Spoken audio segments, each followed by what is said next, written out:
kan duduk di sini isi kan dia enggak.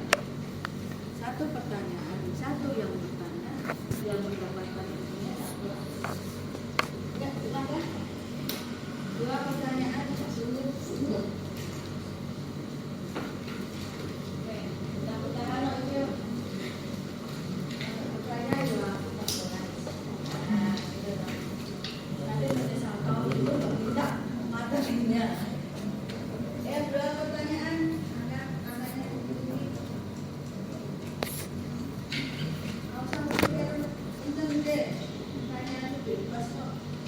Namanya pertanyaan, artinya kan kalian nggak tahu.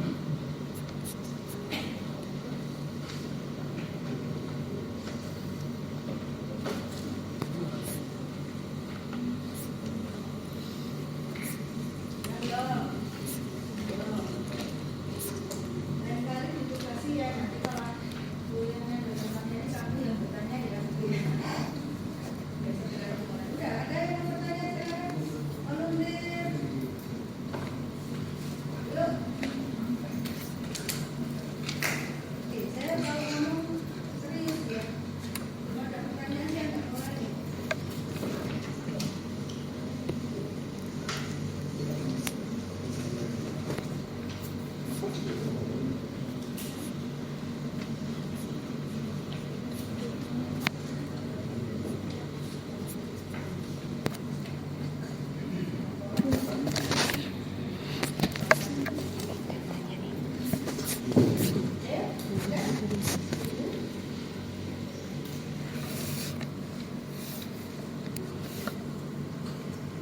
Ya, oke.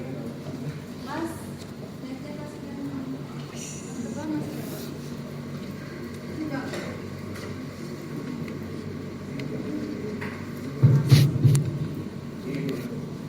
Sebutkan nama ya, Rik. Perkenalkan, nama saya Doni Malasari. Jadi saya ingin bertanya dok. Itu murah apa enggak? Jangan.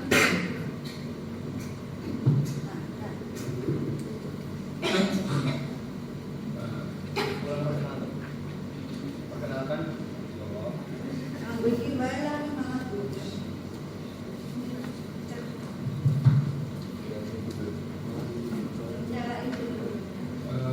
perkenalkan nama saya Doni Malasari. Di sini saya ingin bertanya dok. Media apa saja yang bisa digunakan sebagai kultur untuk apa namanya, bakteri Pak ya? Ya.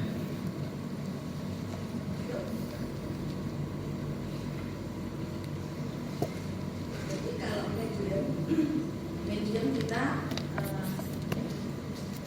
kalau medium kita ada, kalau zaman dulu banget gitu ya, kita perlu yang medium, kita pakainya medium hidup.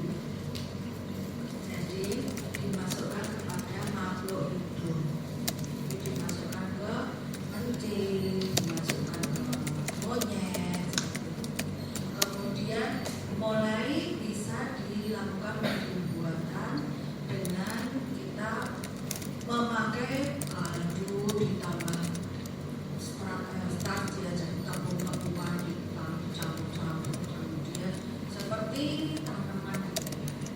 Jadi di situ kemudian kita taruh bakterinya. Itu sudah mulai jadi medium buatan. Sampai sekarang kita sudah bisa menghasilkan medium buatan yang sangat-sangat standar.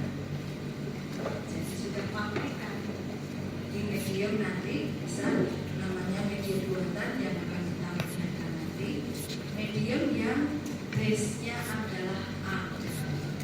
Itu untuk medium yang sudah standar. Jadi untuk menentukan ini isinya akan apa, itu dari pertama kali percobaan ahli biologi zaman dulu. Nah, kemudian kalau agarnya banyak jadi mediumnya padat. Kalau agarnya dikit jadi medium semi-solid. Kamu kan bisa membayangkan kalau agar-agar bikinnya kebanyakan air, bisa bayangkan? Nah, ini semi-solid. Setengah padat. Ada juga medium yang dia tidak pakai agar,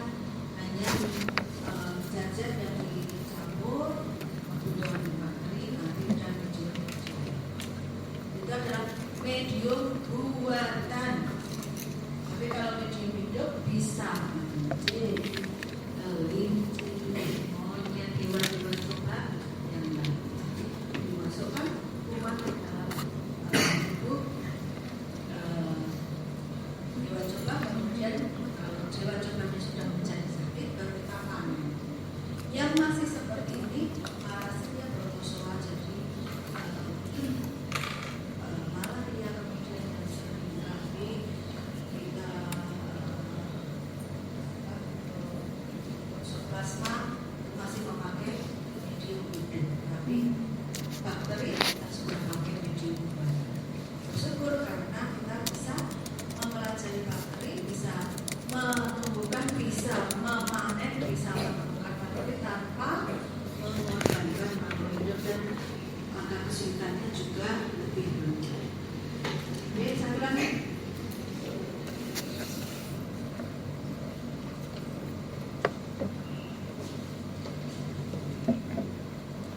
Permisi, perkenalkan nama saya Marcella Davina. Jadi ingin bertanya, Dok, kan di sini ada pemeriksaan mikrobiologi yang pengambilan sampel. Nah, itu untuk cara-cara pengambilan sampelnya itu seperti apa ya, Dok? Sampel adalah bagian tubuh pasien, ya, sesuatu yang diambil dari pasien yang merepresentasikan keberadaan kuman di situ. Jadi sampel itu dipilih berdasarkan kita curiga diagnosisnya apa, ini sakit apa. Jadi kumannya ada di mana? Nah, itu kita memilih sampel. Jadi kalau kita misal nih, oh ini diagnosisnya infeksi saluran kencing, sampelnya apa ya? Sampelnya apa, Mbak? Sampelnya apa? Urin. Ya, jadi karena bakterinya ada di vesika urinaria, ada, kita ambil dari sana urin. Kemudian kalau sakitnya misalnya pneumonia, kita mau pakai sampel apa? Sputum. Ya, itu yang dari paru, bukan ludah. Kalau ludah itu dari rongga-rongga. Kalau faringitis, kita pakai sampelnya apa?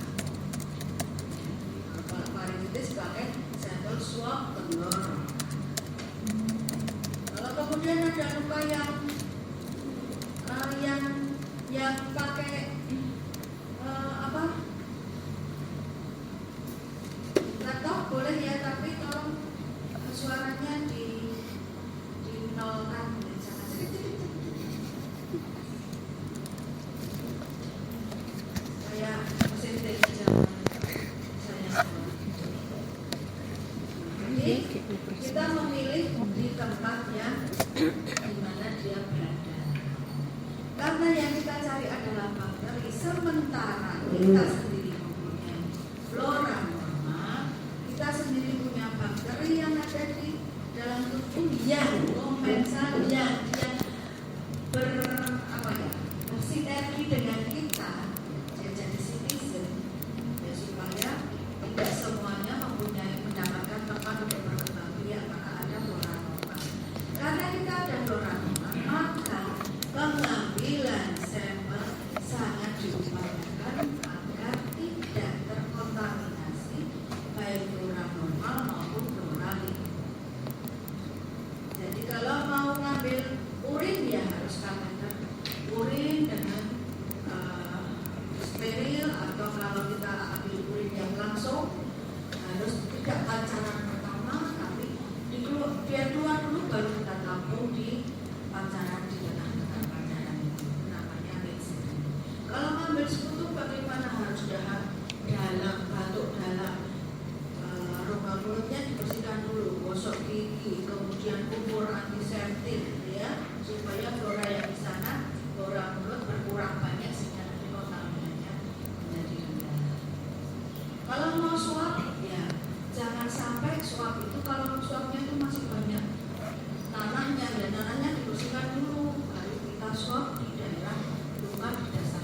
Jadi itu adalah cara-cara pengambilan sampel supaya satu, mendapatkan patogen yang benar-benar dan penyebab yang berasal dari tempat tersebut. Yang kedua, minimalkan kontaminasi. Sampel menunjang keberhasilan pemeriksaan 70%.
pneumonia, tapi ngambil darahnya sulit dong karena dia kan setengah nggak sadar.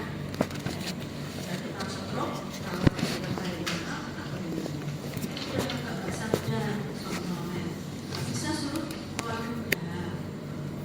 Kemudian tidak terpaksa itu pasti jadi nggak boleh kita sebelum kalau misalnya seorang akan bisa masuknya. Yang lain aja dok. Bagaimana kalau kita kirim urin saja dok? Nah, gimana? Kalau pneumonia kirim urin? Kan urin gampang bisa kateterisasi. Biar? Ya nggak bisa karena bukan rumahnya. Jadi sampel itu tidak sama antara seluruh tubuh ini. Di mana dia berada? Kita perlu ngambil sini. Kalau misalnya luka, ada luka di mana? Kaki diabetes, ini kita ambil dari sana. Osteomielitis yang kita perok tulangnya. Sulit loh. Kok darah aja gimana? Nah, kalau belum terjadi bakteriemia, belum sepsis ya nggak bisa nih. Bukan berarti kayak DNA. Sini sama situ sama. Bukan ini bakteri ada virus atau jamur, dan tempatnya di mana? Kalau dia diambil di tempat dia menimbulkan penyakit, ya bukan sampel. Dah? Paham Pak Mbak? Yang bertanya? Dah? Paham.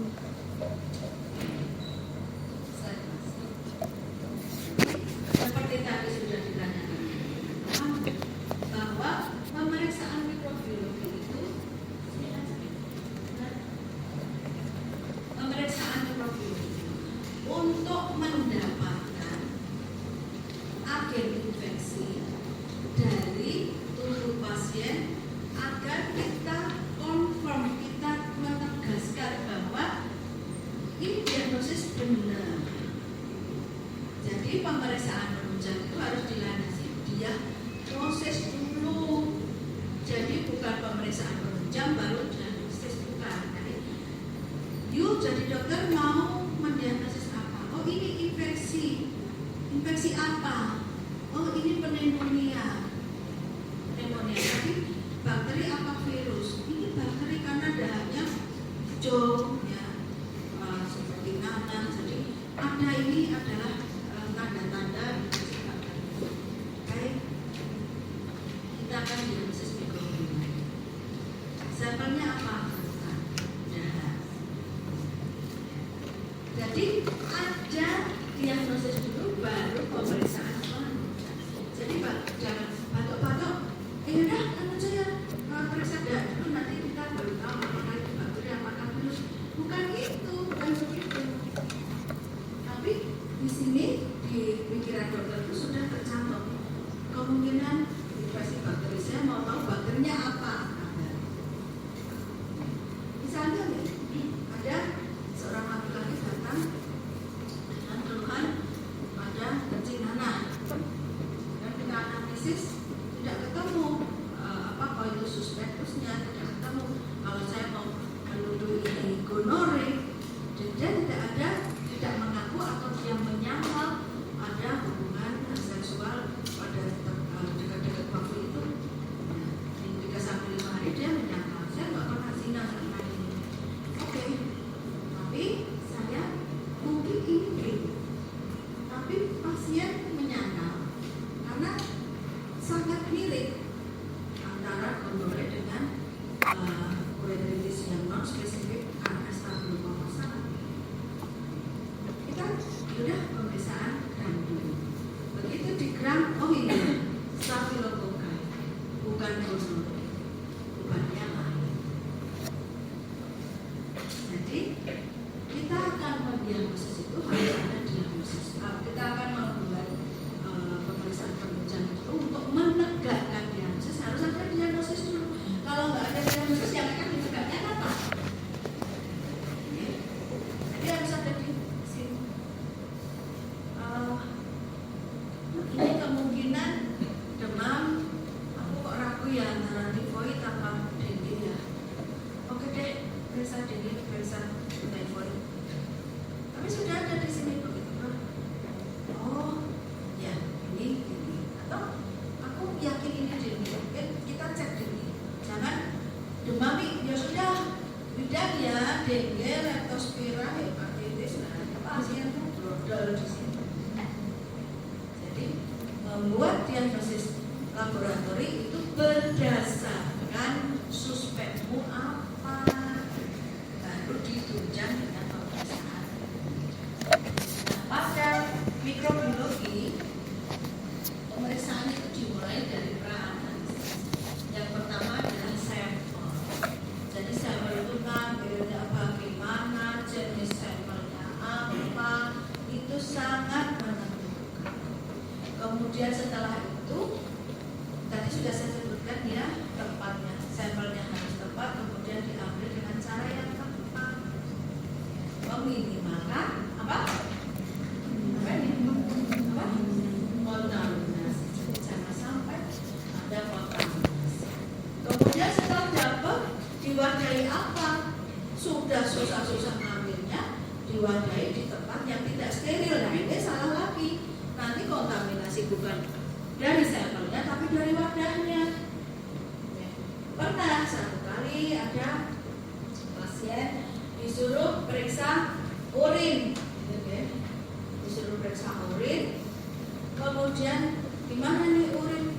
Harusnya kan di lab itulah kita ajarin, kemudian kalau perlu kita asist yang dibantu untuk mengambil urin karena ada cara-caranya. Edukasi. Nah ini hanya diberikan, nah nanti ambil urin ya. Tahunya begitu keluar urinnya langsung ditampung, itu salah. Atau nah ini ya apa ditaruh di sini di pot urin, pasiennya lupa dibuka jatuh, takut bilang itu aja yang dipakai untuk nampung urin sudah kontaminasi.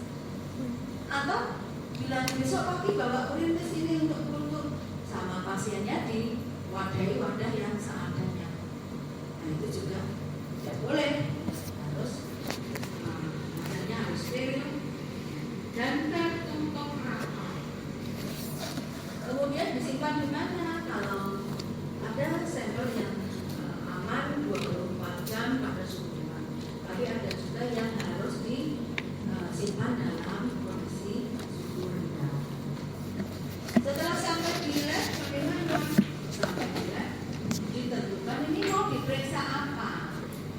Mau dicek atau mau diukur atau diperiksa molekuler atau periksa apa? Dan pemeriksaan yang tepat, kemudian skill analis atau operatornya harus jelas. Kalau analis tidak bisa molekuler, ya jangan mengerjakan molekuler, nanti akan salah. Kemudian juga ditentukan juga oleh fasilitas laboratorium. Ini mau kultur, kita nggak punya fasilitasnya, ya kirim dong. Bagaimana cara mengirimnya? Kita jangan. Kemudian setelah selesai keluar, tidak langsung hasil itu dibawa ke dokter atau dibawa ke pasien, tapi harus diinterpretasi dulu oleh ahli mikrobiologi. Jadi ketemu di sputum, Klebsiella pneumoniae, kemudian ada beberapa kuman gitu, ada Klebsiella ketemu, ada Streptococcus dan ketemu, ada apa lagi ketemu. Kita harus berpikir, kalau hanya dikeluarkan nanti sesat, karena sputum itu selalu melewati rongga mulut ada flora normalnya. Ahli mikrobiologi tahu, oh yang ini nggak usah dikeluarkan, ini flora pernapasan, ini yang dikeluarkan yang ini, ya. Ini patogen yang menyebabkan. Jadi kalau di biasa mungkin langsung keluar, kalau di mikrobiologi harus diinterpretasi dulu. Misalnya kultur feses, kita tahu kultur feses hanya untuk mencari salmonella dan salmonella. Keluar Escherichia coli, tidak kita laporkan. Kita laporkannya tidak ditemukan bakteri patogen pada feses. Nah, seperti itu adalah ranah dari ahli mikrobiologi. Setelah itu saran antibiotiknya ini di isolasi apa tidak. Misalnya ketemu infeksi kuman yang multi resistan gitu. Oke, ini disingkirkan dulu, jangan didekat-dekatkan dengan pasien lain. Taruh di paling pinggir, ditutup pakai gordennya selalu tertutup, kemudian perlakuan khusus dan sebagainya. Nah, ini adalah ini kita skip dulu aja. Pemeriksaan yang pertama adalah pemeriksaan mikroskopis. Pemeriksaan ini mencari apa? Mencari bentuk morfologi. Jadi namamu siapa? Syahda. Jadi kalau kamu di sini Mbak Syahda, di sana. Nah, inilah Mbak Syahda. Kalau ketemu seperti ini, maka ini Mbak Syahda. Kamu sini. Nah, namamu siapa? Syahda juga. Atas sini. Atas sini. Ada ini. Jadi kalau bentuk seperti ini jangan dibilang Syahda. Jadi ini morfologi seperti ini. Foto-foto Terima kasih. Jadi kalau kita melihat, oh bulat-bulat, fokus, oh panjang-panjang, batang, ini adalah di diagnosis morfologi. Morfologi ini kita dapatkan dari pemeriksaan mikroskopis. Mengapa harus mikroskopis? Bakteri itu mikron, tidak bisa dilihat dengan mata telanjang. Kalau cacing mah bisa, cacing perut, cacing tanah, ya kan? Bahkan kremi yang senti-senti ini masih bisa, kita masih bisa diagnosis. Ketemu cacing itu di dalam sel, oh ini Nitrobium, oh ini Ascaris, ya. Itu masih bisa. Tapi kalau bakteri kita nggak bisa. Mikroskop, oke, parasit sudah praktikal? Sudah. Lihat apa? Telur. Telur apa cacingnya? Ada yang begini? Nggak ada. Dokter itu harus bisa melihat seperti itu dengan biasa. Kalau cacing berapa pembesarannya? Objektif 10 kelihatan nggak? Objektif 10 kelihatan nggak? Kelihatan dong. Kelihatan nggak? Kelihatan. Tapi bakteri objektif itu yang dekat dengan kepala. Kalau yang ukurannya biasanya sekitar 10 ya. Kalau 40 jadi 400 kali besar banget kalau cacingnya. Ya enggak? Sudah hampir separuh dari makanan itu, ampul atau bulan. Lah kalau bakteri 1000 kali baru 6. Nah, dia ukurannya mikron. Bakteri ukurannya mikron bisa dilihat dengan mikroskop pembesaran 1000. Kalau virus ukurannya nano. Nano itu berapa? Kalau mikron per 1000. Kalau nano per 1 per 1.000.000. Tidak mampu membesarkan itu, maka harus pakai mikroskop. Maka untuk virus morfologi tidak cukup. Jadi kita tidak bisa mendiagnosis virus secara morfologi karena alatnya nggak ada. Ada alatnya ada, tapi berapa center yang punya? Tidak semua center punya mikroskop merek. Jadi lihat apa center? Ini fokus bulat-bulat bergandengan panjang, sekali ini kayak cewek ya, gandengan panjang, mengkopikan. Ya, jadi formasi ini adalah khas pada organisme spesies tertentu. Tetapi jangan kamu anggap formasi ini adalah satu organisme. Tiap bulatan ini satu organisme. Nanti kalau dia terpisah, maka dia akan berkembang biak membelah dengan pola yang tertentu. Jadi belah kanan kiri nanti jadi panjang. Kalau Staphylococcus kanan kiri atas bawah, jadi nanti jadi gerombolan.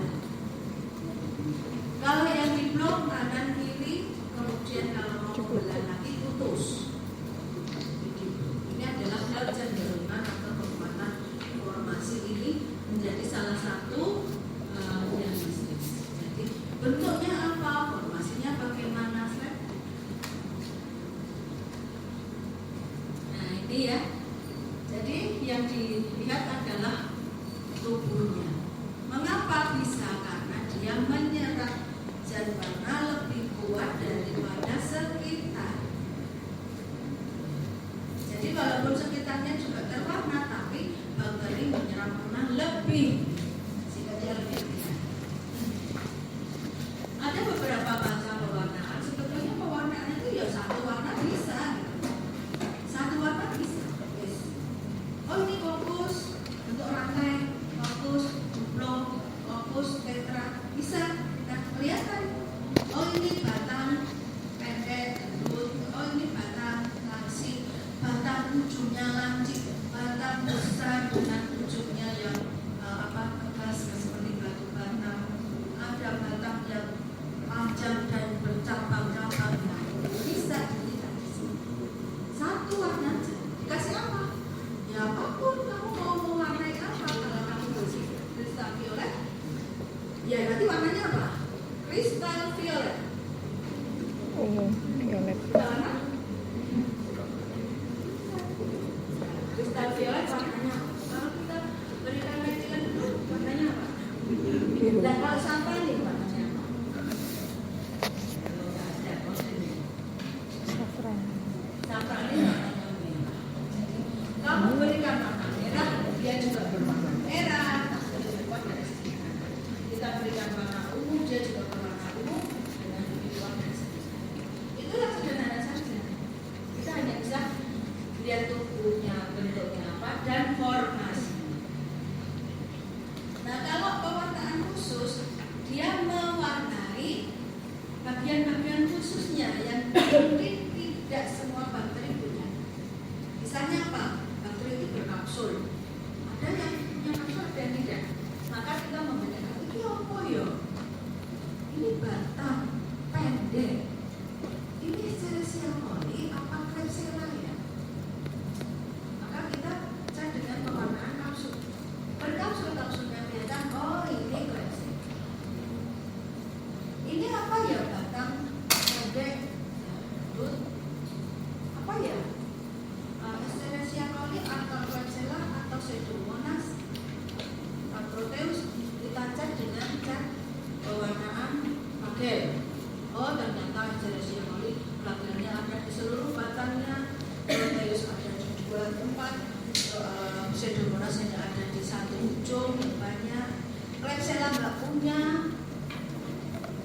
Itu dipakai dengan pewarnaan. Di sini ada pewarnaan diferensial. Diferensial itu membedakan pewarnaan yang dipakai untuk membedakan. Yang dibedakan apa? Yang dibedakan dinding. Karena pewarnaan itu diserap oleh dinding tanah. Jadi pewarnaan yang sangat terkenal dan kita pakai terus itu adalah pewarnaan gram. Karena kelompok gram 1 dengan kelompok gram yang kedua itu ternyata bisa dipakai untuk ancer-ancer atau empiris anti mikrobani. Itu pewarnaan gram, di mana pada saat itu diberi warna sederhana, kemudian tetesi dengan alkohol, pewarnanya luntur. Tadinya warnanya ungu karena diberi kristal violet, ditetesi alkohol, jadi luntur. Keparatnya jadi putih. Keparatnya terus tidak berwarna. Nah, kemudian dicat dengan cat yang beda. Tadinya ungu dicat dengan cat merah. Harusnya bakterinya warnanya apa kan? Tadinya ungu, kemudian tetesi alkohol luntur. Kemudian dicat kembali dengan safranin dan warnanya merah. Harusnya kalau dilihat terakhir bakterinya warna apa?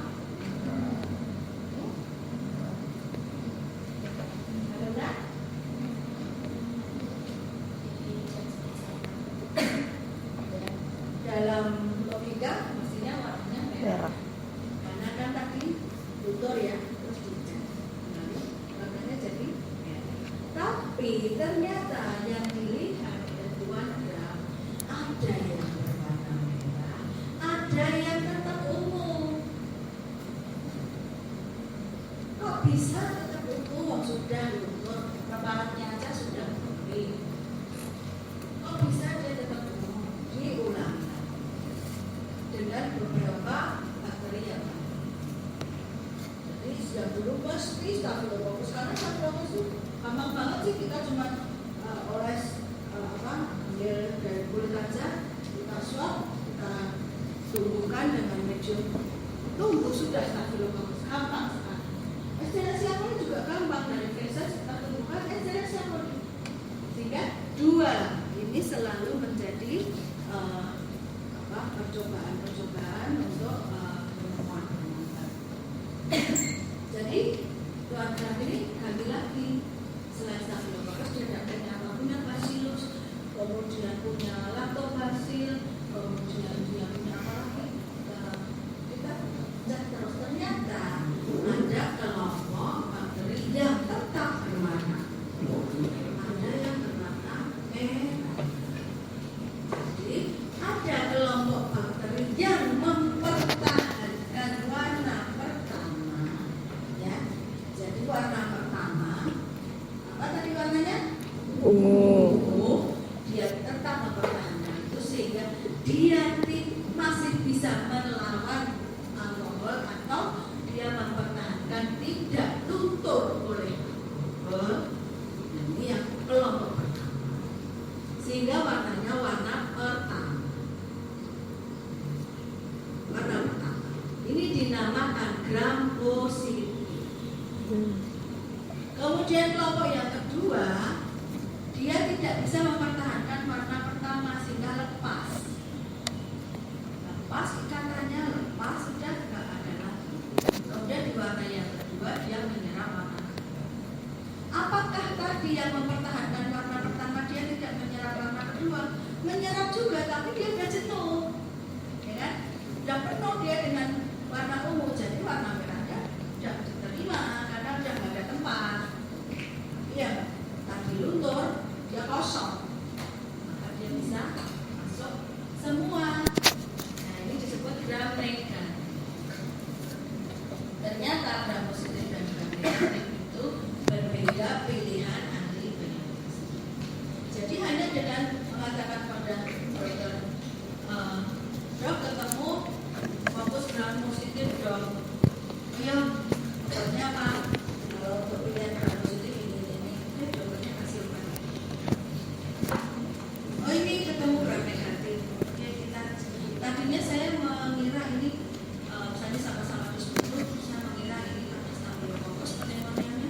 Oh ternyata oleh kerja nanti kamu kita belum berbunyi klapsela, baru berbunyi batang gram negatif. Tadinya dia pilih Staphylococcus fokus gram positif, kasih obat ini, oh nggak baik. Kemudian dicek, oh ada gram negatifnya, dia bisa langsung ganti. Kemudian diferensial yang kedua adalah tahan asam. Jadi kuman Mycobacterium itu nggak bisa, sulit sekali dicek. Dengan gram itu nggak bisa kelihatan. Jadi pneumonia apa? Batuk berat, ya, di sebetulnya dicek, hanya ketemu fokus gram negatif, gram positif. Hanya fokus gram positif. Dikasih obat kok, sembuh-sembuh. Ya. Kemudian dimodifikasi dengan dipanasi. Ternyata muncul ada batang-batang. Waktu itu dengan gram positif. Oh, ada ini kenapa yang tadi tidak dipanasi kok nggak muncul setelah dipanasi? Dikasih cat kemudian dipanasi dengan api, kok muncul? Nah ternyata dinding Mycobacterium itu ada lapisan lilinnya, dan lapisan lilin atau wax, sehingga pada waktu kita cat dengan dasar air dia nggak panas. Begitu dipanaskan apa yang terjadi? Lilinnya meleleh, lilinnya hilang, maka dia bisa menyerap air. Nah kemudian dia tidak sama dengan gram, maka dimodifikasi menjadi pemeriksaan ini, catnya diganti dengan yang pertama merah, ditambah lagi pelunturnya, ditambah pelunturnya bukan hanya alkohol, tapi ditambah asam kuat, bisa HCl, bisa H2SO.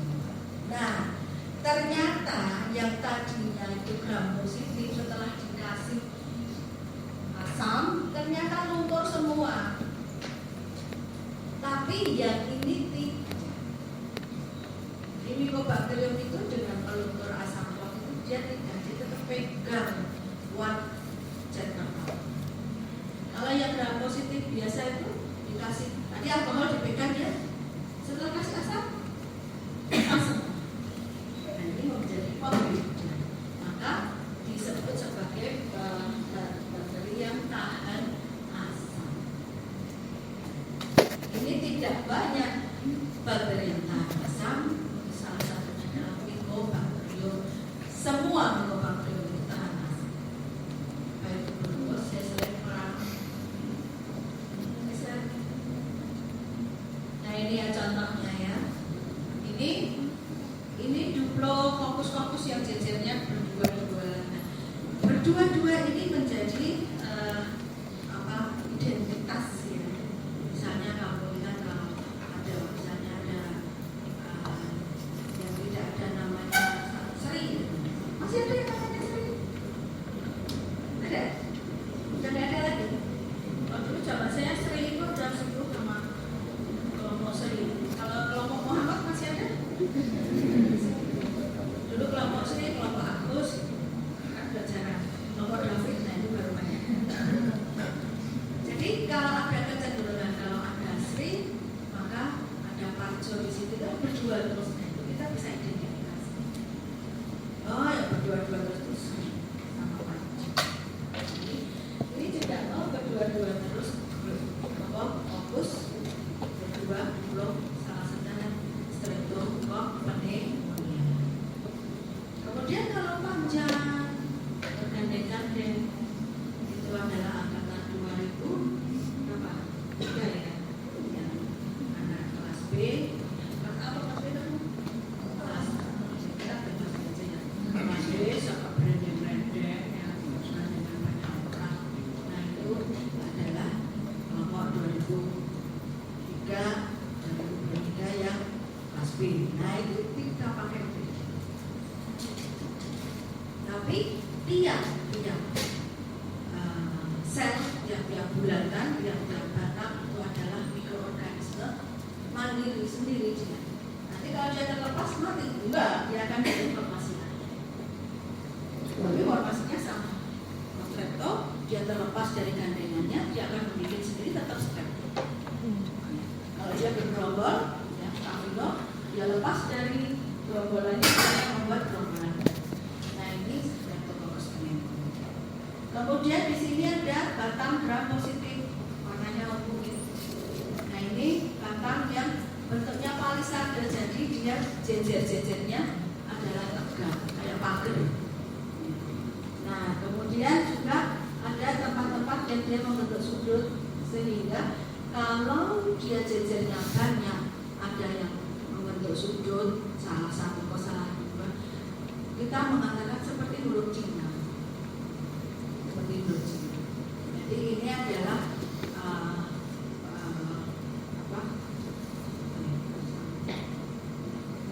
ini adalah penampakan dari Corynebacterium. Jadi kalau di swab tenggorok ketemu ini Corynebacterium difteri atau yang bukan difteri, nanti akan kita lihat di pengecatannya selanjutnya. Tapi ini Corynebacterium, hati-hati ini suspek, kita lanjutkan. Kemudian ini Serratia coli, batang yang dia soliter, dia tidak membentuk formasi apa-apa sendiri, tapi kalau banyak itu kelihatan gerombolan. Sebetulnya dia soliter, tidak ada formasi tertentu. Nah ini Neisseria kemarin, adik-adik lihat ya, kalau di sini ini ada selnya juga ada musia. Ya kalau di sini karena dia dari nanam, maka seringkali ada banyak leukosit. Yang besar-besar ini leukosit ya. Jadi ini bukan kumannya, kumannya yang kecil-kecil.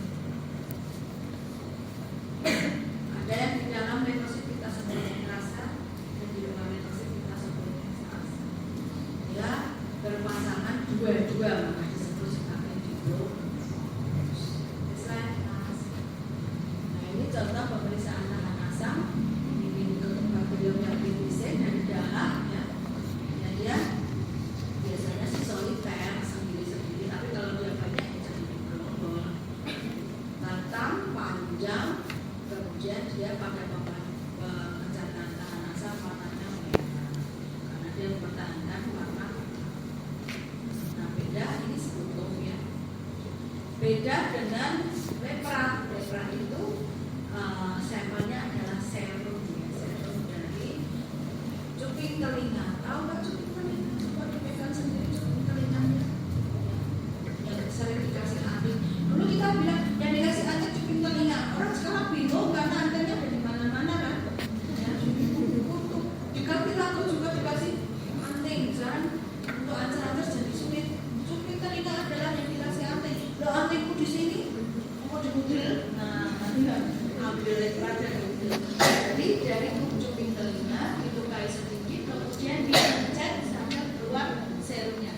Kalau kamu luka tapi lukanya hanya tipis kan gitu, nggak ada darah tapi luka kuning-kuningnya, saya kan itu serum. Nah yang diambil bisa dicuri, bisa dilesinya. Lepra lesinya dibunuh. Ada yang bentuknya itu benjol-benjol, ada yang bentuknya seperti palu. Ya itu dari lesi itu kita bukan dikerok, malah dikerok itu campur. Kalau untuk lepra tidak dikerok, tapi dilukai kemudian diambil serum. Ya bentuknya sama, namanya Mycobacterium panjang langsing ya. Dalam pada lepra biasanya sih bergerombol. Gerombol duanya, tapi kalau dia sudah pengobatan biasanya akan jalan. Nah, pengecatan seperti ini bisa dipakai untuk melihat respon terapi. Jadi kalau pasien datang dengan membawa dahak, kita cek, oh BCA-nya umannya banyak, positif berapa? Kalau satu preparat hanya ketemu 10 atau paling banyak 10 kita namanya stunting. Tapi kalau positif itu. Kemudian kalau setiap lapangan panas itu kurang dari 10 ya 1 nanti 10 sampai 13 itu ada skornya. Jadi misalnya ini di diagnosis pertama keluarnya positif 3 misalnya. Ini biasanya inline dengan klinisnya. Klinisnya sudah bergerak meriang-meriang terus, kemudian sudah turun berat badannya, ada kontak positifnya dan sebagainya. Ya ini positif 3, kemudian kita confirm ya, BCA positif 3, silahkan mulai terapi ini. 2 bulan kemudian dia cek dahak lagi. Kita bisa lihat berapa yang kita temukan. Oh sudah positif 2. Kita cek bagaimana kondisi klinisnya, baik. Oh ya. Tapi ini masih positif 2.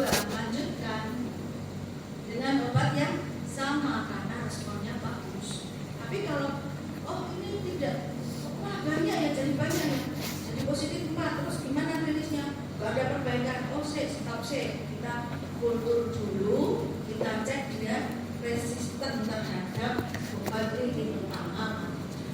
Kalau resisten kita harus naik ke ini, bisa dipakai untuk menilai respon. Kalau kemudian sudah negatif pertama, sebentar dulu, siapa tahu itu sebetulnya stunting. Terus 2 minggu lagi cek, masih negatif, 2 kali negatif. Itu sebetulnya kita sudah berani menyatakan dia free problem. Boleh stop pengobatan, tapi biasanya oke 2 minggu lagi deh, 2 minggu cek lagi, masih negatif, klinis sudah membaik, oke stop. Sama, mereka juga nodulnya sudah hilang, orangnya sudah membaik, kemudian lihat kita udah nggak temukan lagi BCA-nya. Oke, bisa 2 minggu ulang, 2 minggu ulang masih nggak ditemukan, 2 minggu lagi ulang, tapi sudah selesai. Jadi walaupun hanya pewarnaan bakteri, kita bisa pakai dia sampai pada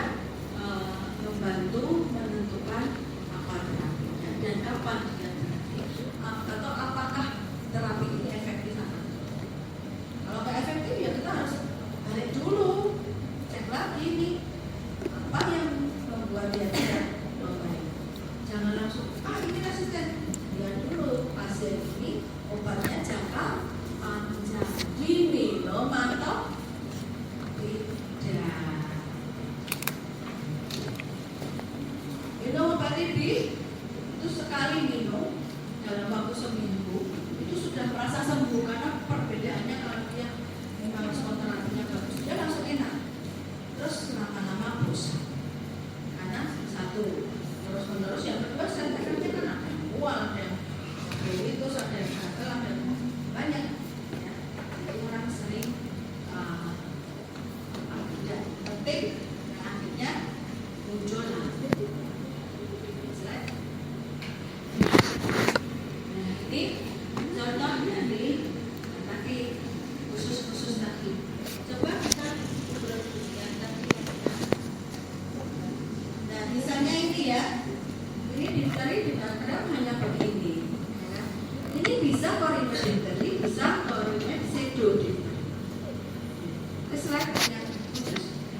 Tapi kalau kita lihat dulu ini granulnya kelihatan, granula metakromatisnya sangat kelihatan. Kita bisa, oh ya, ini cocok nggak dengan klinisnya? Iya, klinisnya stripdor, ngorok, udah sesak napas, aduh segera deh cari antidepresi. Kecepatan yang DS ini. Jadi jangan kita menentukan, ya kita ketemu koordinator difteri, klinis tidak akan menunda, langsung cari ahli. Ini kelihatan. Kemudian kalau tadi Escherichia coli hanya batang-batang, setelah kita dengan pewarnaan makin kelihatan tabelnya. Ternyata di seluruh batangnya Escherichia. Kemudian Klebsiella pneumonia, kalau kita hanya kram, dia hanya nampak batang-batang kram negatif batang. Cek dengan pewarnaan tabel, tabelnya kelihatan banget sesuatu yang clear, yang jernih di sekitar batang.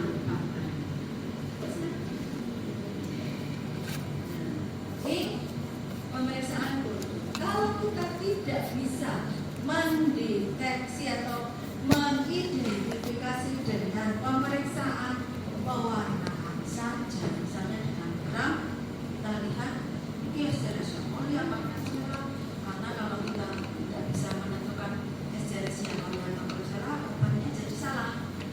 Escherichia coli dengan ampicillin sensitif. Kalau Klebsiella dari lahir dia sudah resisten terhadap ampicillin. Maka untuk menentukan dulunya kita harus turun ke misal.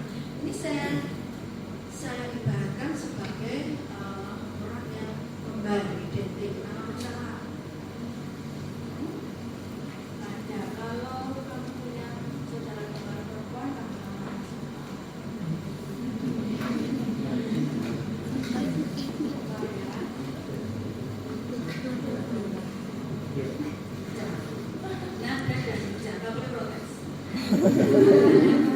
itu kembar identik sangat mirip karena dia memang berasal dari telur dan spermatozoa yang sama. Tapi pada saat dia membelah, dia akan menjadi dua juga. Jadi kembar identik mirip sekali, nada dan cah. Nah, kalau kita melihat hanya nada dan cah itu aja, kita bingung. Ya, saya ketemu di jalan, nada, saya Ica, salah. Kemudian kalau kita di kantin, bilang, Ica, saya nada, salah lah. Artinya walaupun mereka dijajarkan, kita bingung. Ini Escherichia coli atau Klebsiella, kita nggak bisa membedakan.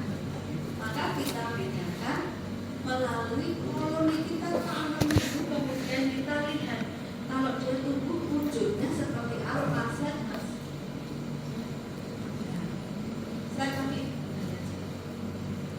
Jadi kita bisa lihat bentuk koloninya, kemudian tepi-tepinya bentuknya itu bulat, apa lonjong, kecil, apa besar, kemudian dia cembung atau datar, tepinya halus atau bergerigi, ada apanya yang pas di situ.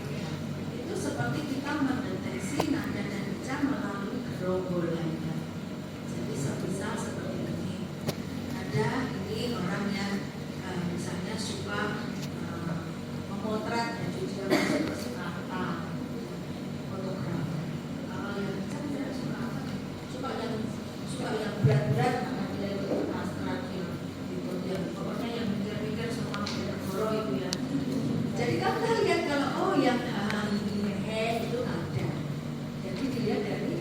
gerombolan. Kalau yang dia suka di kelas pun dia tahu dia ada mengeluarkan ternyata, nah itu kita mengenali dari sini. Tapi sialnya kalau duanya itu juga sama, kita pakai apa? Ternyata koloni antara Shigella, Salmonella sama, susah kan? Maka kita pewarnaan bisa kita lihat sifat biokimianya. Slide mas. Nah, kita lihat dengan sifat biokimia.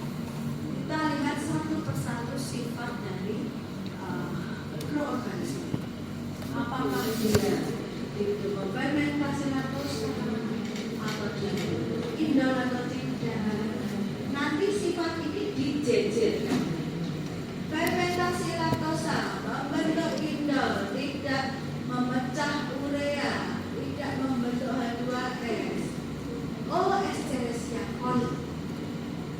Tapi misalnya tidak fermentasi laktosa, tidak membentuk indol, tidak membentuk H2S, tidak memecah urea, aksinya cepat.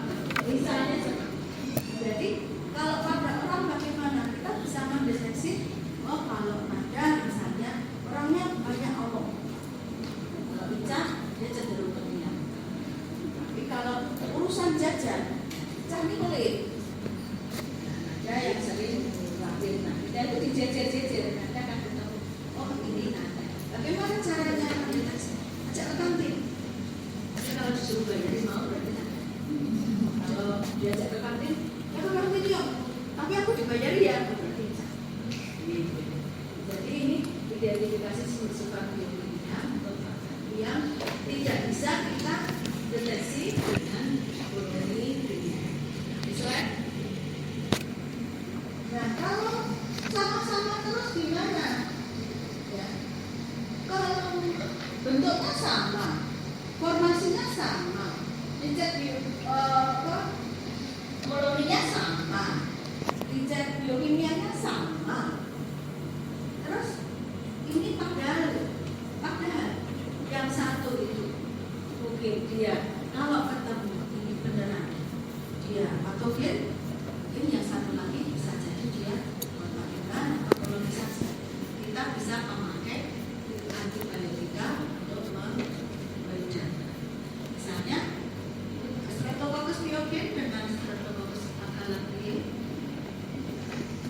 Ini pada agalactiae ini pada ibu postpartum, pada ibu melahirkan sangat infeksi setelah melahirkan seperti besar oleh karena itu. Kalau Streptococcus akan menjadi mortality.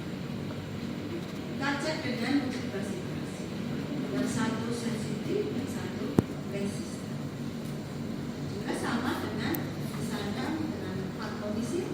Kalau vancomycin Staphylococcus aureus yang sudah semuanya resisten, tapi yang satu masih sensitif vancomycin, yang satu sudah resisten. Saya kalau kalian ada pertanyaan boleh langsung ya, daripada manusia nanti terus marah. Kalau ada yang mau bertanya silakan, langsung aja angkat tangannya. Yes. Ya. Nah kalau kita tidak bisa mendapatkan agen infeksius itu dengan tadi di cek sulit di kultur, nggak bisa tumbuh di medium buatan. Apa misalnya virus itu nggak bisa tumbuh di medium buatan karena sifat virus adalah memberikan intrasel. Jadi dia harus selalu berada di dalam sel. Jadi nggak bisa dengan medium buatan. Kalau kita mau kultur virus ya harus di dalam sel lain, sel yang dibiarkan. Misalnya dari sel itu tali pusat, kemudian dari sel-sel kanker yang dia tumbuh terus. Kita ini yaitu untuk Jadi kalau sulit bagaimana? Contohnya lagi apa? Sifilis. Sifilis itu kuman yang bentuknya spiral, dicat sulit, dindingnya itu nggak nyerap sel, sehingga sulit kita mendeteksi. Kemudian di kultur tambah lagi, kultur buatan untuk sifilis itu sangat sulit dan resiko kita kena tinggi, sehingga kita tidak pilih dia begitu. Nah, kita bisa mencari jejak dari organisme itu di dalam tubuh. Jadi infeksi bisa menimbulkan respon, infeksi bisa membuat respon imun positif dan respon imun spesifik menjadi apa? Apa? Respon imun spesifik itu tergambar dengan terbentuknya apa?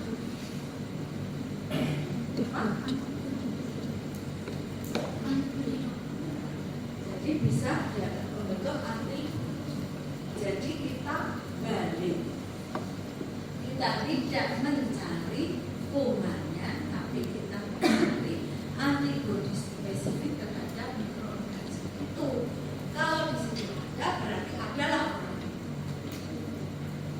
gampangannya ya bisa. Kalau saya kamu tahu, misalnya saya suka beng, asal nih ada sampah beng banyak di sini. Ini depannya dia bisa di sini ya. Ini kelihatan beng yang banyak. Nah itu adalah respon. Kita melihat jejak. Jadi kita melihat antibodi yang terbentuk. Kalau terbentuk antibodi spesifik terhadap mikroorganisme yang kita maksud, ya berarti mikroorganisme itu ada. Dan ini mudah karena antibodi terlarut di dalam mana letak antibodi? Darah. Di mana? Ya bapak-bapak ini pura-pura tekun. Mana? Antibodi terlarut di dalam serum. Serumnya apa? Serum dapatnya dari mana? Darah. Serum kuning nih, meskipun ada serum tempatnya salah berarti. Bisa. Oh iya tahu. Darah udah. Setuju serum ada di darah? Setuju. Jadi sampelnya apa? Sampelnya apa kita? Jadi pemeriksaan serologi sampelnya udah apa sulit? Udah apa sulit? Udah, karena semua orang mempunyai pena yang bisa diambil darah dari sana dan tidak perlu buka-buka yang dalam-dalam, ada di supervisinya. Darah dispir, kemudian dia terpisah sel dan cairan. Cairannya itu yang akan kita pakai. Nah, kemudian kita punya kit yang itu di sana ada antigen. Kita sudah tahu di sana, yaitu boleh virus, boleh virus siapapun saya mau kita ambil. Kita lihat itu ada COVID, ada hepatitis, ada serang, yang mana? Kitnya berada berisi antigen. Kemudian baru kita reaksi. Nah sekarang kit itu menjadi rapid test yang sangat mudah aplikasi. Aku saya punya contoh di sini ya. Misalnya ini untuk dengue. Kalau kalian lihat seperti ini kit ini, kalian harus lihat C dulu. C itu sama dengan kontrol. Kontrol ini nanti kalau kita pakai harus muncul pitanya. C itu harus positif, harus muncul pitanya. Garisnya harus muncul, karena itu adalah tanda bahwa alat ini valid, waras, artinya ini bisa digunakan. Nah, baru kemudian kita lihat sampelnya, hasilnya bagaimana. Kalau terbentuk pita berarti positif, kalau tidak terbentuk pita berarti negatif. Oke. Misalnya DB,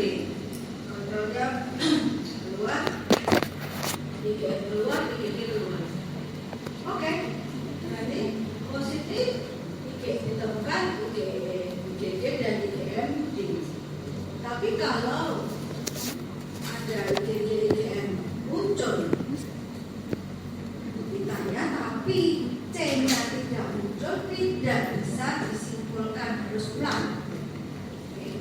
Tidak boleh menyimpulkan pada kondisi tidak valid karena C-nya tidak muncul.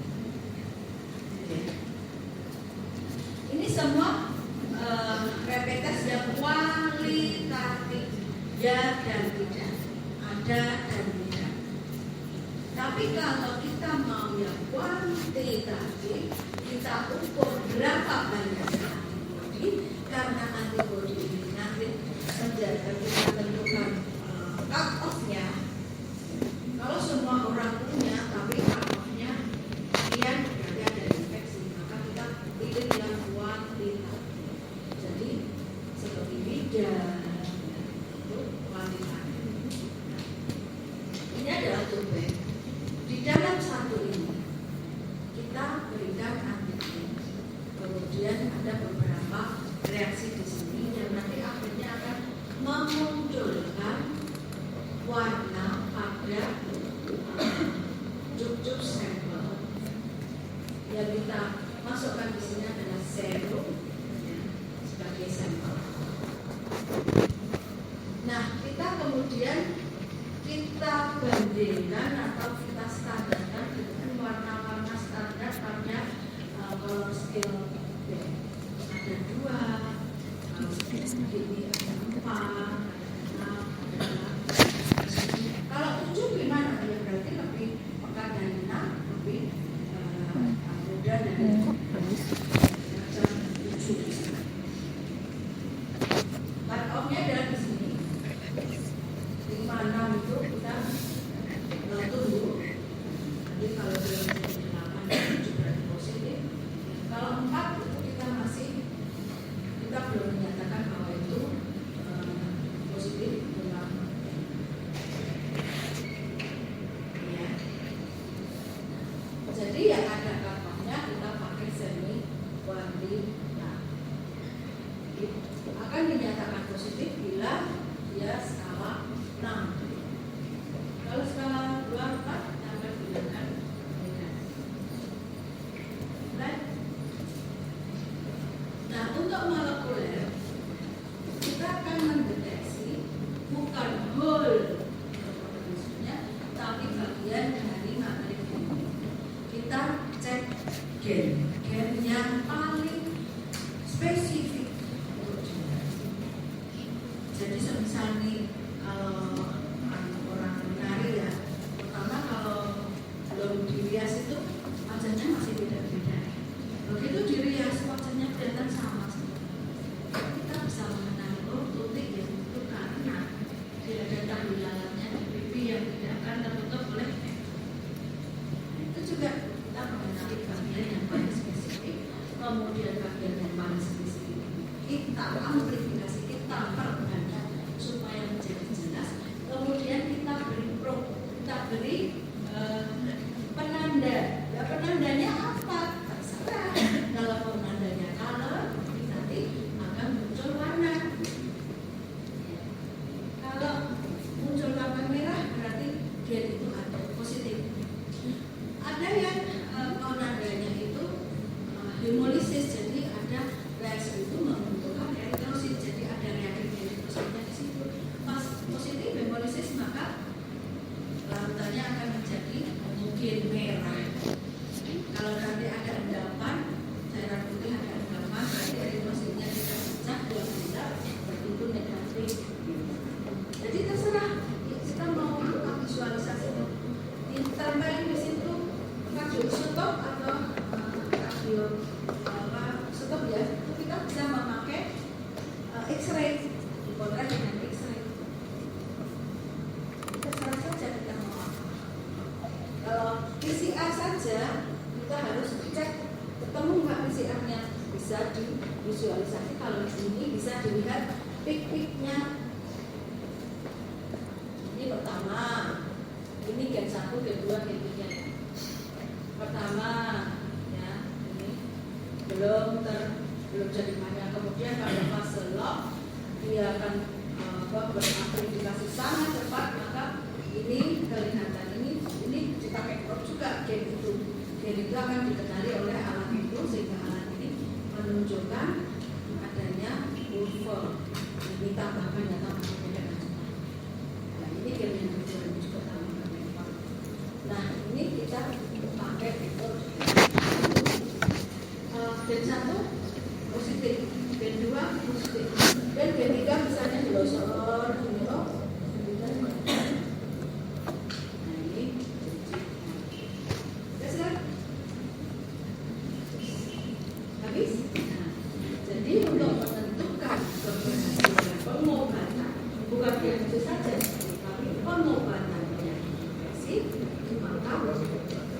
Pemeriksaan mikrobiologi sangat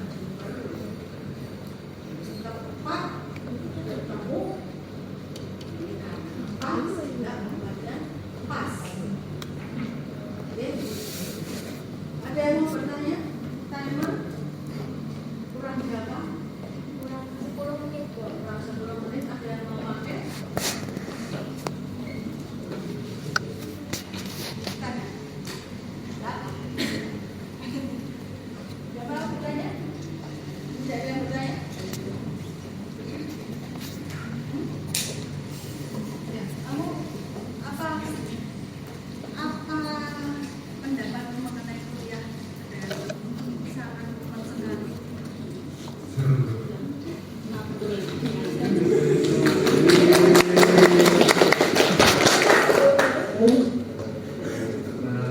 Baru kali ini kamu jam 10 ya? Iya. Baru kali ini kamu mudeng di kuliah. Suka konveksi ya? Ya, Kamu bayangkan nanti praktik kamu gimana? Seru juga? Makanya jangan lambat nanti. Mau? Ujung itu yang arisan itu. Ayo, apa kesannya kuliah hari ini?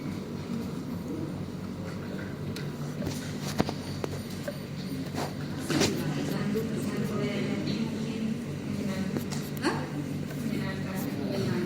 Karena?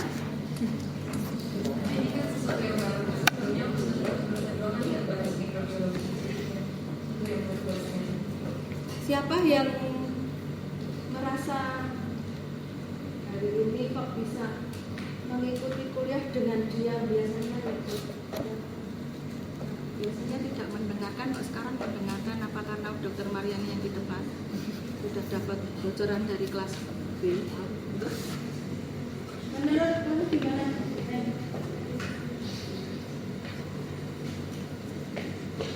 Kuliah hari ini?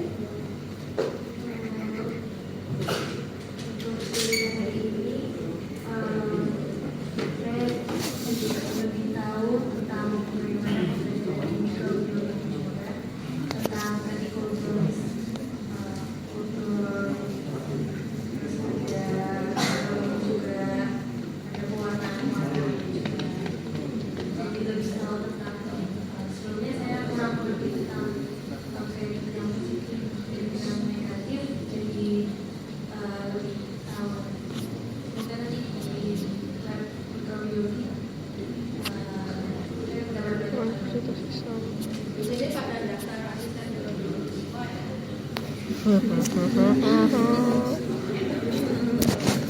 Apa yang lain? Apa yang kamu merasakan kuliah sekarang dengan kuliah yang kemarin-kemarin? Ada yang berbeda? Kalau enggak, susah bisa. Saya harus menyiapkan.